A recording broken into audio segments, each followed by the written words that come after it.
to the next video.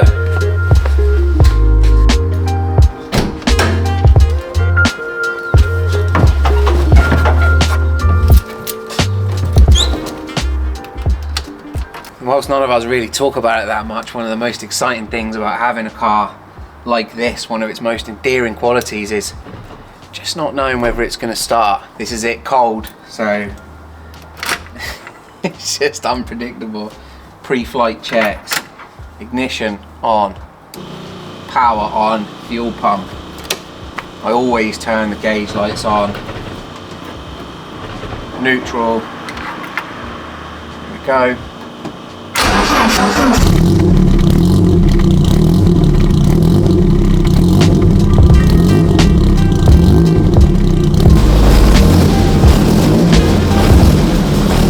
We're in. About a year ago, my mate Jim posted a picture of this on Instagram. I commented underneath it and I just said, I wish I owned this car.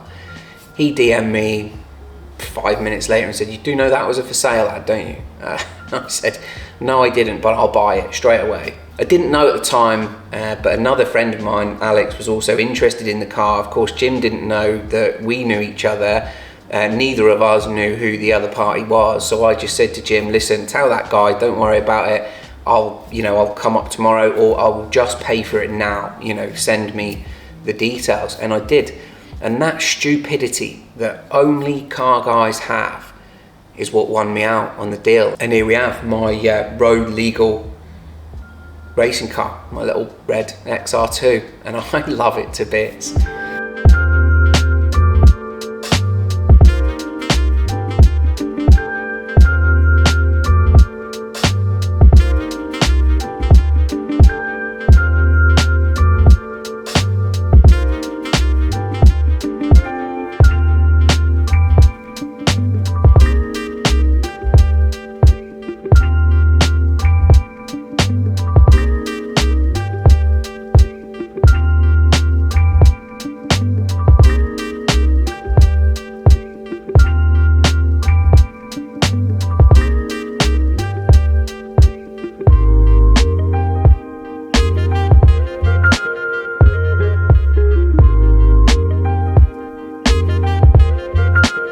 This won't be a history of the XR2. I'm not a sort of car nerd in that way. Model numbers, part numbers, dates, stuff like that, they don't interest me. I just like fast little cars from a certain era. Well, no, not even from a certain era. I just like all fast little cars. Yeah. So let's get into it. I didn't build this car. This car was built by a guy called Ducati John. I don't know him.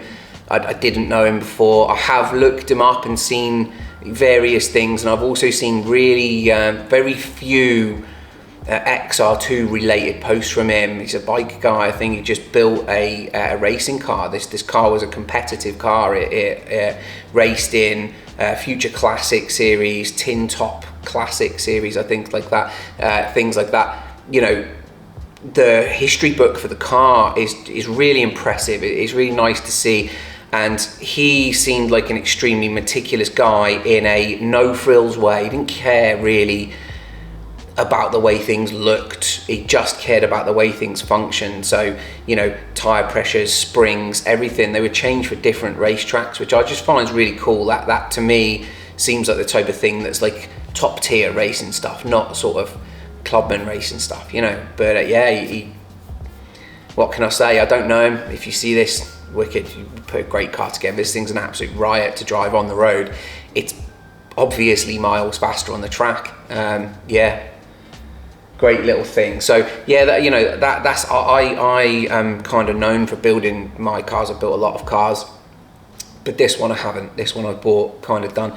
I've mucked around with it. I've done a few things. I removed the manual FIA battery isolation sort of gubbins it had in there, and I've gone for a solid state. It's still FIA approved battery isolator, so it's now on a button push, which I actually use, to be fair, each time I use the car now, because I just completely isolate the car with it. The fire system's still the same, so it still has a, it's got a manual pull fire system. Don't know if you can make that electronic. I'm not too sure. If we can, great. And I changed the OMP and Sparco seats for the Recaro pole positions. They're red, the car's red. Kind of digging it at the time, don't really like it now. So yeah, I'm probably gonna change that over for something black. Maybe some sort of larger Cobra seat or larger sort of Recaro seat in black.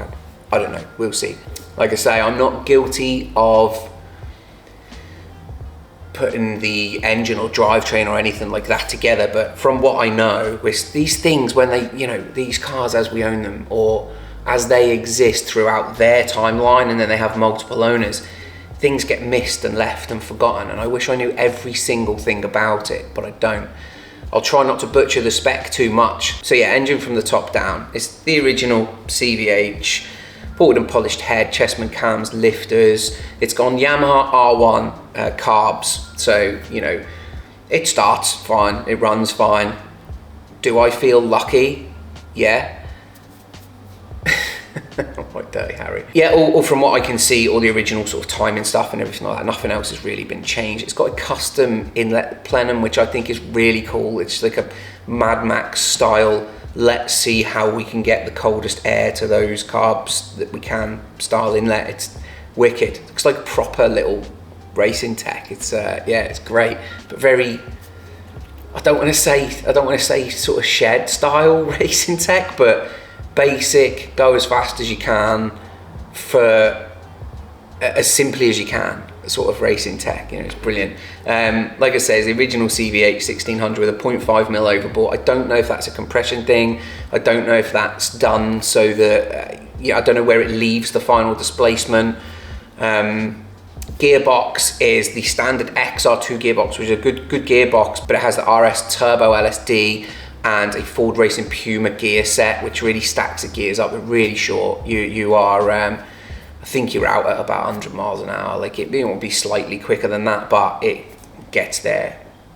It really motors up to there. Not a motorway car, although you know it does do that whenever I bring it to work. The diff was probably the first question I asked, because it is for those that have never done that on a, you know, an open diff front wheel drive or rear wheel drive car.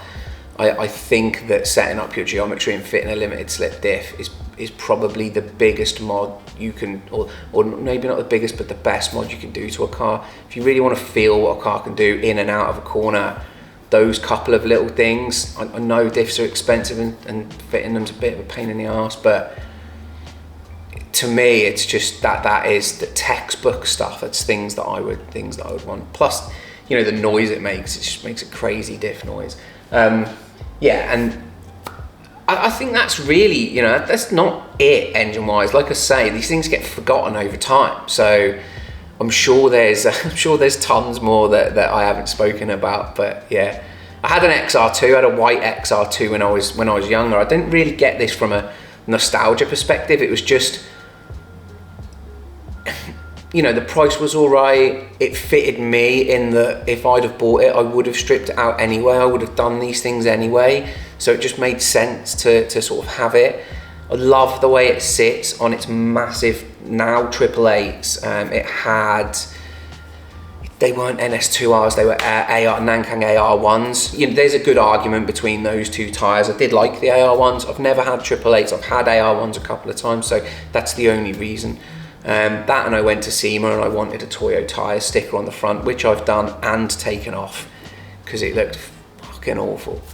Yeah, this will sound bizarre, but like I say, I've had tons of cars, tons of little track prepped racing cars and stuff, and every single one I've taped up the front lights. I have no need to tape my front lights. I don't really go on racing tracks. I've never smashed a headlight into another racer and expected my headlight to stay apart. I've never felt the need to protect the ground or anyone else from shattered glass from my headlight. But there's just something about a taped headlight that gets me right in the jellies. It could be any car, it could be completely standard. You tape a cross on its headlights and I'm picking up what you're putting down, you know? The car itself is a Gen XR2. It's not, you know, a lot of these are like 1.1s and stuff that have had XR2 body kits on, because it was just really simple to do. This is an original one, which is just great. I probably wouldn't have bought it if it wasn't. Car's on about 53,000 miles, maybe 53 and a half, which is super low for an XR2. The underbody is great. There's next to no rot. Well, there's no rot on it at all. There's some little patches around the body of surface stuff because the car has just been, it's been used and used and used. Every time it was used, it was raced. It's, you know, all of these little marks around it, you can see. And I love them. I wish I'd done them, you know, but I just love that it is completely honest. You know, there's no need for it to be pretty. It's just a little fast thing. When I say fast, it has all of 101 horsepower, okay? I don't know if it's 101 to 120. We've got different dynos. 120, unfortunately, was earlier than the 101, so you're probably better off believing that one. But then do we trust that run? I don't know. Yeah, there's a couple of little things at the moment, like where, you know, after sort of full throttle pulls and really giving it some stick, it can bog down a little bit, so I probably need to do a little bit of setting up. I actually started shooting this video last week because I had an issue with it on the Thursday, and I thought, you know what, it'd be a nice video to shoot sorting something like that out. And I just whittled it all down to a plug change. You know, sometimes it lives in this building, which is my work. Most of the time it is either on the road or in my other building stored away. All the while it's on the road and stored away, it's fine. But when it's here and we're using a choke to run it every day, twice a day, it just floods a little, you know, and it just runs like shit for a little while. And I don't like that because I don't like the potential for sort of bore washing and just knackering the engine because it isn't moving. You know, people say if you don't drive them, they break, and it's genuinely true. Where if you move them every day and don't drive them, they'll break. If you just leave them alone, they'll be fine. Yeah, so I've got plenty to do. I'm going to run you through some of the things that I have done. I've changed its battery. I relocated its battery to the center of the car. It had a motorbike battery in the front, which was fine. It was perfectly adequate, but be right back. One phone call, no less than an hour and a half later, I made the mistake of looking at my phone, where I posted a sort of an old school Mark III post on my Instagram this morning, because I'm bang in the mood for one of them. Anyway, distractions. I was just about to show you the things that I've done to this since having it. So like I say, I relocated the battery. I wanted to move the battery to inside the car because I do have a plan with this car to put in a 2 litre 16 valve, so an ST170 on ITB, so I can put standalone in there, and then a PDM in there and a PDM controller as well, so I can put everything on switches here. So I want to be able to control, like, switching the car on, its isolation, things like that, things like lights, fans, stuff like that from the controller. So I've got to create some 3D printed mounts and bracketry for that to go in, because I'd like it to look very like GT2 style interior, like properly full on sort of race car. But that might be a little way off, but that's what these videos are about. I'm going to introduce you to each one of my cars, and it will be episode 1 of the constant forward motion of my cars. And I don't get an awful amount of time to spend on them individually, but well, as I do, I'll shoot each one, so we'll be able to upgrade, you know, as when we go. But anyway, like I say, relocated the battery to inside the car, so that I used the solid state battery isolator in there as well, so that can also be controlled by a PDM controller, and then the ECU and everything can be switched on and can relay to the PDM as well, so we can get an awful lot more, a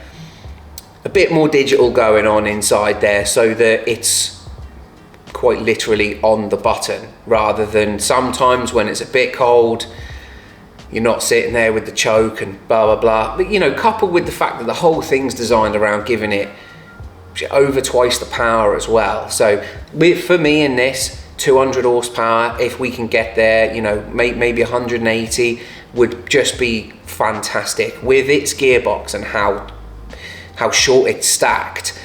200 horsepower would just be ridiculous. It'd be so much fun. I like a car that can handle all of its power. I mean, you know, if you had 500 horsepower in it, you're not gonna get next to no traction, you know, anywhere other than on a track in third gear onwards. I like a car that can sort of use all of its power. So that's my kind of plan with this moving forward. How it happens, when it happens, is all kind of up in the air. I do have it written out because I am a bit of a nerd like that and like to know where things are going.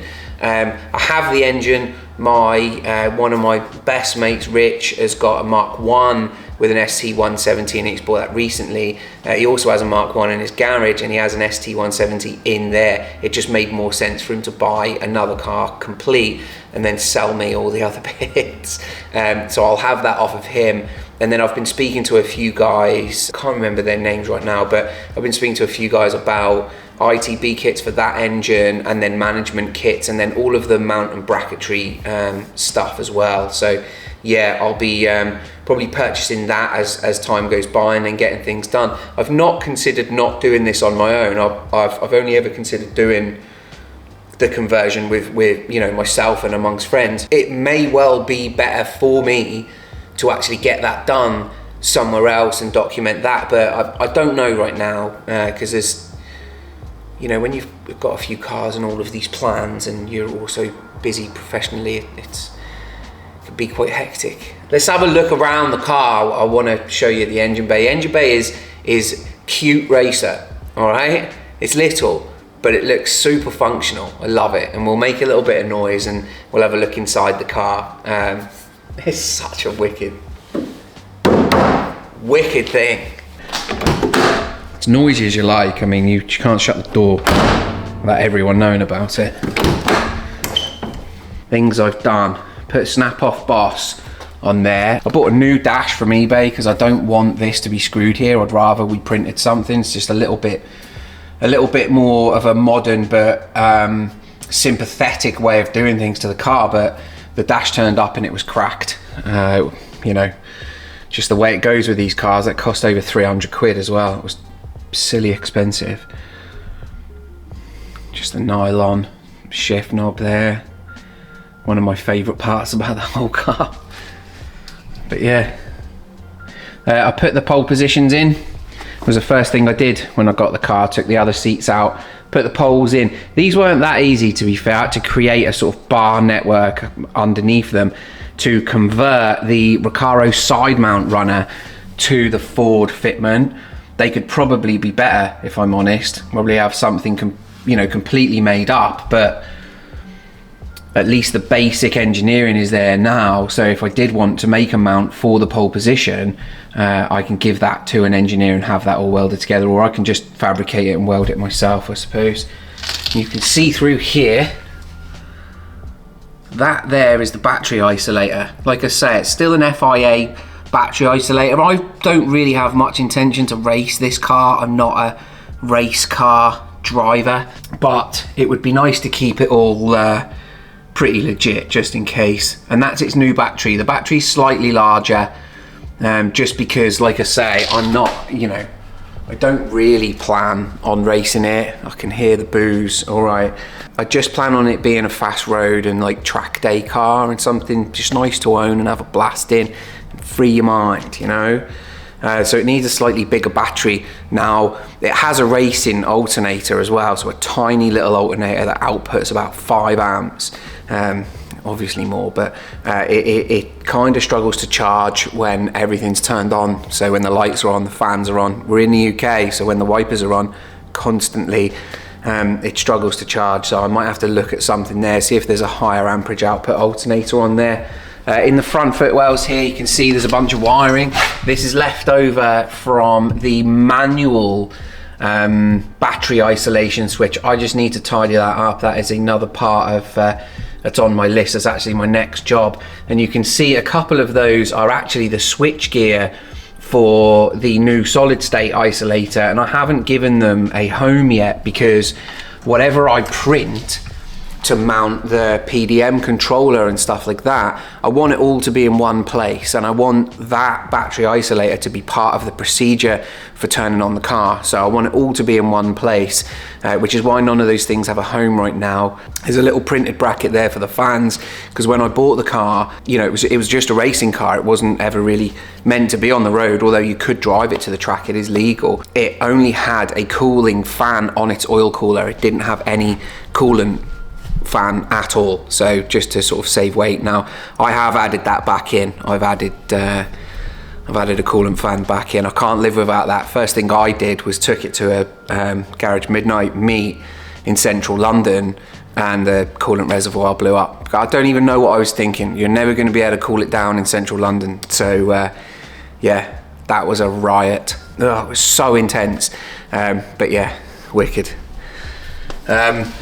Yeah, so I mean, you know, as for things I've done, pretty much the seats, the boss, all of this gubbins down here, moved the battery, bolted that down, put a new, you know, new aluminium bracket around that, which won't be silver, it'll be black when, you know, when everything's done. That really is about it. I mean, I took its spare wheel out. It did have a spare wheel in the back there, just because I've just got a place to store it, so I don't really ever see me needing that in there, and I just was, you know, if I'm going to add things like coolant fans and add weight, then I'm going to take out a, you know, 15 kilo spare wheel and tyre, aren't I, you know?